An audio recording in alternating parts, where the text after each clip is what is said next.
से हमेशा हर बड़ी से बड़ी तकलीफ परेशानी से दूर। छत्तीसगढ़ के बिलासपुर से एक संगीन मामला सामने आया है। यहाँ आवास योजना के तहत गरीबों के लिए बनवा अमृतसर की पावन धरती, प्रकाश पर्व का शुभ दिन, एक परंपरा की शुरुआत। मुख्यमंत्री तीर्थ यात्रा योजना। अब हर उम्र और हर तबके के लोग अपने अपने तीर्थ स्थलों का सफर कर सकेंगे। नांदेड़ यानी खंड श्री हुजूर साहिब तख्त। बस भगवंत मान दे बहुत शुक्रमान है, साडा बेटा है भगवंत मान। मुख्यमंत्री मान ने इन हजारों बूढ़े माँ बाप के लिए एक बेटे का फर्ज निभाया है।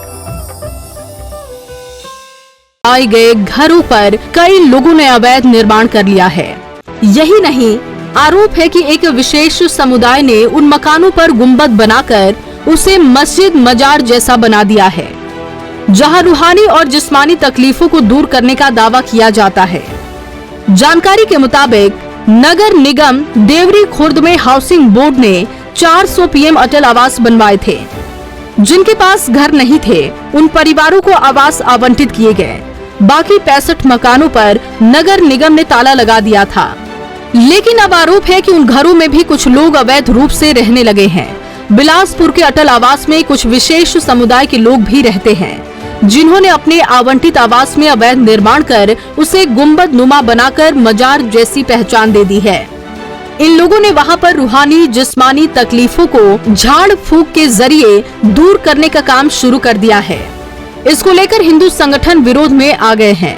आवास में तो भैया अभी बताना ये है कि वहाँ तो बिल्कुल सामाजिक तत्वों का जमावड़ा हो चुका है। कुछ लोग वहाँ मजार उजार बना लिए हैं और सब अवैध कब्जे है ना, किसी के नाम पे अलॉट नहीं है। मैं इससे पूर्व वहाँ के लिए RTI भी लगाया हुआ था, जिसका जवाब अपने को नहीं आया। अभी अपन फिर तैयारी कर रहे हैं वहाँ के लिए RTI लगाने के लिए। और वहाँ टोटल अंधविश्वास फैलाया जा रहा है, हिंदुओं को बरगलाया जा रहा है। पूर्व में इससे पहले वहाँ विवाद भी हुए हैं, कई विवाद हुए हैं, मारपीट, बलात्कार, लव जिहाद। अभी कल ही हम लोग एक केस निपटा के आ रहे हैं, जिसमें आवेदन दे के आए TI साहब को। 13 वर्षीय लड़की को लेकर कुछ लोग भाग गए थे यूपी, गिरफ्तारी हो रही है, हालांकि लड़का जो है नहीं पकड़ाया है। तो भैया ये सब का एक गैंग बना हुआ है एरिया में, और वहाँ के लोग भयभीत है, डरे हुए हैं। रोज़ हमारे पास लोग आते हैं। कल ही उसके घर में घुस के धमकी दी गई है कि केस वापस ले ले वरना मार दिया जाएगा, काट दिया जाएगा। तो एक प्रकार का सिटी कैंट चला रहे भैया। और जाँच अगर हो, निगम से हम अनुरोध करेंगे कि निगम की है, निगम ने घर दिया है क्यों? गरीब लोगों को रहने के लिए। वहाँ गरीब लोग कहाँ रह रहे हैं भैया? उसमें तो सभी कब्जा कर करके अवैध रूप से रोहिंग्या हैं कि बांग्लादेशी हैं, कौन है, असामाजिक तत्व हैं, टोटल वहाँ बसे हुए हैं।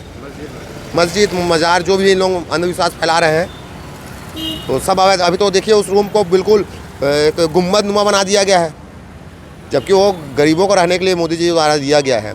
और एक कमरे नहीं, 7-7, 8-8 कमरे कब्जे हैं। उसका जो मौलवी कहा जाता है, उसने खुद 2 घरों को कब्जा कर रखा है। आप उसका कागज़ मांगिए, ये जिसमें मदरसा है, ये है बोलते मस्जिद जो भी, वो 199-200 कमरा नंबर है। उसकी जांच कराइए, क्या उनके पास कागज़ है? क्या चाहते हैं? अपन भी अब बहुत बार आवेदन दे चुके हैं, अभी फिर तैयारी हो रही है। निगम कार्रवाई करे या फिर हमें मुख्यमंत्री अगर के पास जाना पड़ा तो हम वो भी करेंगे, लेकिन पीछे तो नहीं हटने वाले। सर्व हिंदू समाज इकट्ठा है और बहुत मजबूत है, पहले की तरह नहीं है, तो कार्रवाई हो। देवरी खुर्द में आवास नंबर 187 और 188 एक विशेष समुदाय के परिवार को आवंटित है। 187 नंबर के आवंटित मकान इस्माइल के नाम से है, जिसमें उसका भाई साजिद उस्मान बाबा मजार और दरबार लगाकर लोगों की रूहानी तकलीफों को दूर करने का काम कर रहा है। हिंदू संगठनों का आरोप है कि यहाँ बांग्लादेशी मुस्लिम भी पहुँचते हैं, जहाँ दरबार के बहाने अनैतिक गतिविधियों के साथ असामाजिक लोगों का जमावड़ा रहता है। हिंदू संगठनों का आरोप है कि इस इलाके में बहुत सारे ऐसे लोग हैं जो अवैध रूप से यहाँ पर रह रहे हैं, लिहाजा वो उनके खिलाफ कार्रवाई की मांग कर रहे हैं। पंजाब केसरी के लिए सत्येंद्र शर्मा की रिपोर्ट।